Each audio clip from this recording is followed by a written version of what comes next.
to go ahead and measure this area. So a couple of videos ago, I showed you how we started our cooking area. And the reason that we had to put this here and start the whole concrete process is because there's a deck right here. Obviously, we cannot cook with fire on a deck, so we started this. Now, I need to measure the exact distance, figure out the area, the perimeter, all the things, so that I can start drawing up plans for what we plan on doing here. So I've got my tape measure, a pencil, and I've got my book here. I'm going to start by measuring the distance on the length.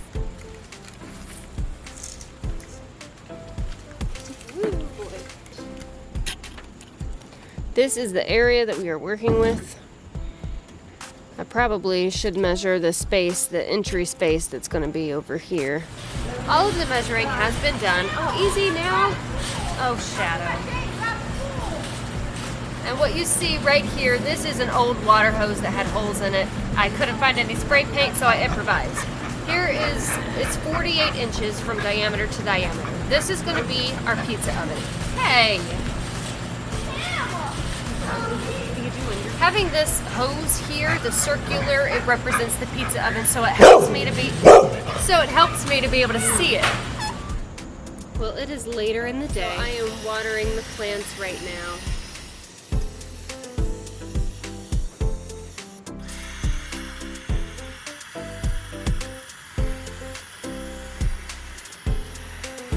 Alright, it is the next day. Yesterday was really busy.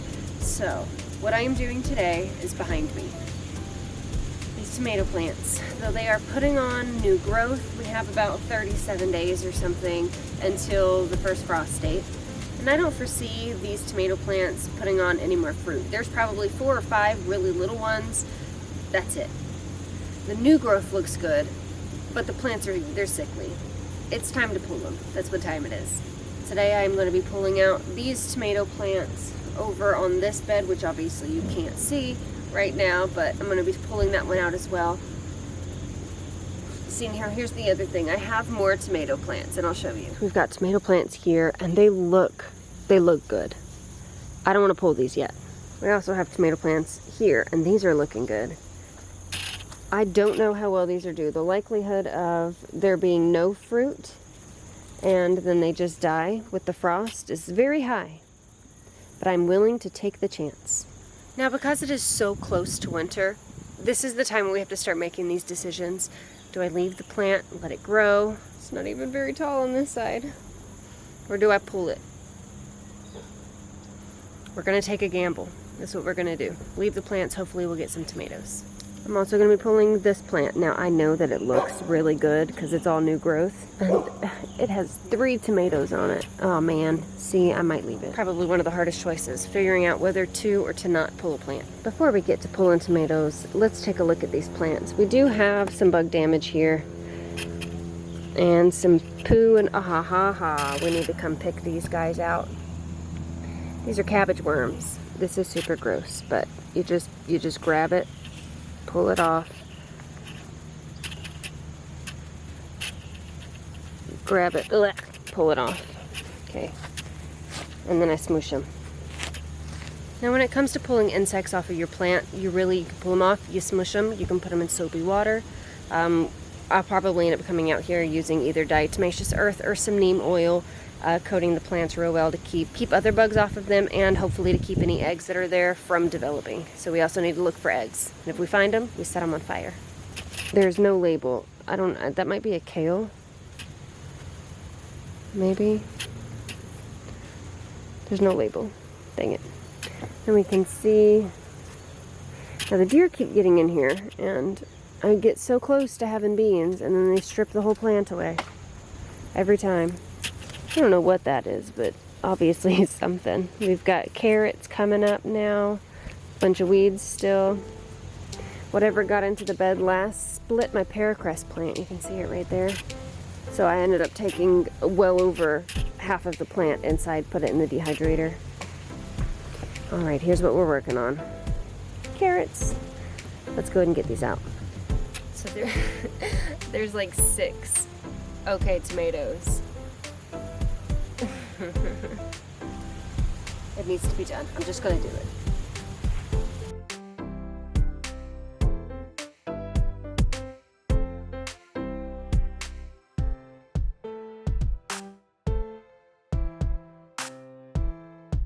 I'm just going to toss the plants in the walkway over here, and I will grab them, and I need to make a compost area.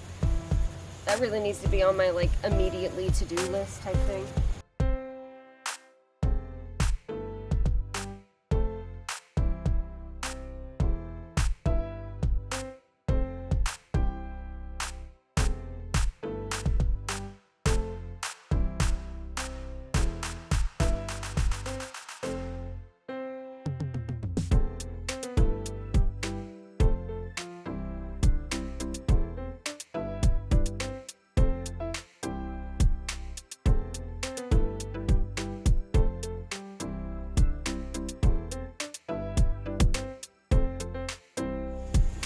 That was definitely not worth keeping the plant in the ground for. The next step would be fixing or taking down this trellis. I don't exactly know what I'm going to do yet. And then I need to top everything off with the compost. It went really dark there. Now it has been a while since we've taken a walk around the garden. Would you like to take a walk with me?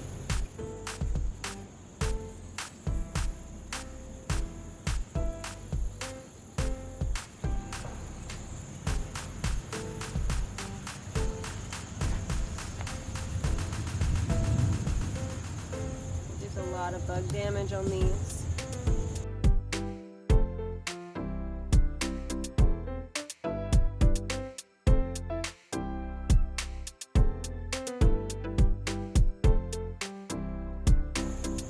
Bunch of little caterpillars.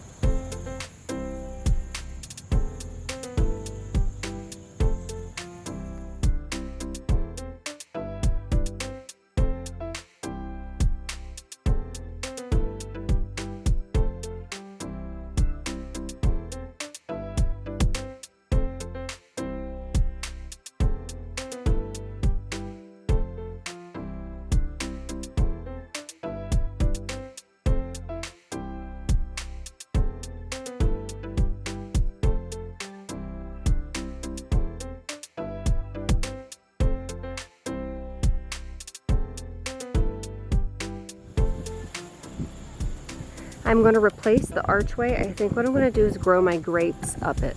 I think that will be what I'll do. So I need to reinforce it, make it really strong and sturdy. And then it'll probably end up being a square instead of an arch. Got to move that chair and the other crap that's there. You can see the stairs are still there. They didn't get washed away. Now here on this side, we're going to have obviously the stairs that go up. They're going to be dug a little bit further in there. But this whole side is going to be trees and flowers. So it's raised up quite a bit. Quite a bit. I'm 5'2", so pretty tall. So behind me there are going to be trees and flowers, and I think what I also want to do is some perennial herbs. We do have a lot of sage and thyme in the garden beds that are currently built, but I feel like I really want to have the herbs spread all around. So my purpose for the entire garden is, well, yes, it has to be functional and useful, but everything planted in this garden has to serve a purpose. Preferably more than one purpose, but at least one. So we're going to have food, we're going to have herbs, we're going to have trees that provide shade and food, and the herbs that can be used for culinary and medicinal purposes, flowers that can be eaten, and also just to be pretty and beautiful. I will be doing cut flowers to sell next year. That is like my big to-do thing for in the spring. I'm hoping to get all of this behind me completely full of flowers, and then I'll be doing succession sowing every 2 weeks or so throughout the entire season. Now this is, of course, only if all of my beds are done, which I think in the winter months I should be able to get it done. So there are going to be garden beds over here. I'm thinking between 3 and 7. I haven't exactly done the measuring on this side. All right, over there, we can see the beds over there. And I had started doing some in-ground beds. We needed to add more clay and bring the level up quite a bit. We're at a good level now. He said I can start building, but it needs to be the raised beds. Josh prefers the raised beds, so I'll do the raised beds. And anywhere that I can, I'm going to put some in-ground gardening spaces. Like the trees and flowers that'll be back there. And then beside the archway, there's 2 giant in-ground beds that I will be happy to plant in there as well. There's also plenty of containers on my deck along with the seed starting stuff. But now that we've moved on from over here, let's talk about where am I going to be starting my seeds. My winter project, right? All right, this is the back of the garden. Right now there is shade, but it does get about, in total, 8 hours of summertime sun back here. Obviously, winter sun is going to be different. I will be keeping an eye on that. But where all the crap and wood and all that is, there's going to be a very big greenhouse. Very tall, very big. So what I'm thinking as far as the greenhouse goes, I want it to be roughly 20 by 20, as much as a square as we can get it, because I want it to have wraparound tables and have a big table in the middle. So a 20 by 20, and I want to have a 12 to 15 foot ceiling height. That's not the arch height. Now I know that this is going to be really tall. I understand that. My biggest issue with greenhouses is that they're always too short. I've had 4 greenhouses. I made 2, I bought 2. Whatever, they were all crap, right? So my issue with greenhouses is that the heat is always trapped so low because they're not tall enough that it bakes everything in the greenhouse. So I figured let's go up high with it, right? We're gonna put some windows on the roof that we'll be able to open to let out a lot of that heat, and I'm thinking that that should be really good. As far as winter time, now luckily we don't have cold winters. We're zone 8A, 7B, we're like right on that line, weird place. We don't really have cold winters. It doesn't snow here. If it does, it's more like a crocheted blanket or like a little bit of a dust, but it melts very quickly. It doesn't snow here. It doesn't get that cold. But I do need to have the greenhouse be, insulated or at least somewhat warm so that I can keep my tiny trees, my baby trees, right, 1 and 2 year old trees in the greenhouse, and they're not going to die over the winter. Yes, they still need that dormancy period. They really do, even the baby ones. But they don't need to get so cold that they'll die, that they're not going to come back. And I think right around what I figured out is like 45 degrees is pretty much their give out point. So I really am hoping to get the greenhouse done soon, but there are so many other things that need to come before that, like the garden needs to be built, the greenhouse has to come after that, the fence needs to be done. It's not even halfway done, let's be honest, okay? Half of it looks like crap. It is what it is, okay? I also need to add 1, 2, 3, 4 doors, one of which at the top, like I'm standing in the driveway now and it goes up.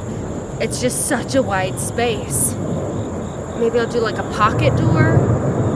I don't know. Now I'm thinking that this might be one good option of where to put the chickens. Right now we don't have a lot of chickens. We have 4 chickens and a duck, and that duck I will be eating at Thanksgiving.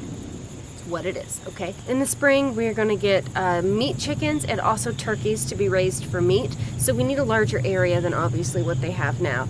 And if I'm being completely honest with you, the reason I haven't shown the chicken coop is because I never finished it. I never finished it, and it's got a tarp as a roof and it looks like a piece of crap.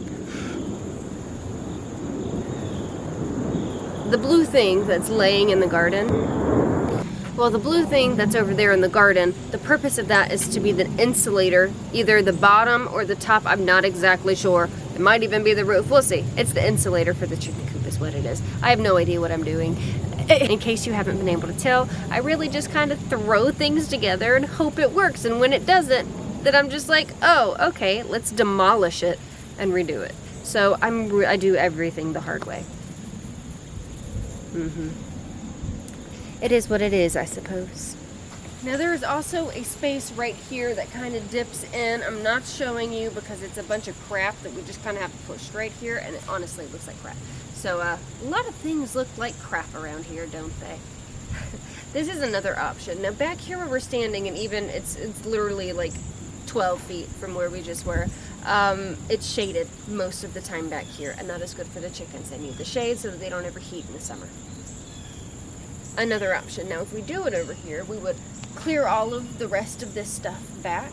That would include moving this trailer, clearing all of this, and then creating a long run-like thing for the chickens and turkeys. Well, I am fighting in between talking and then having to stop for the airplanes to go by.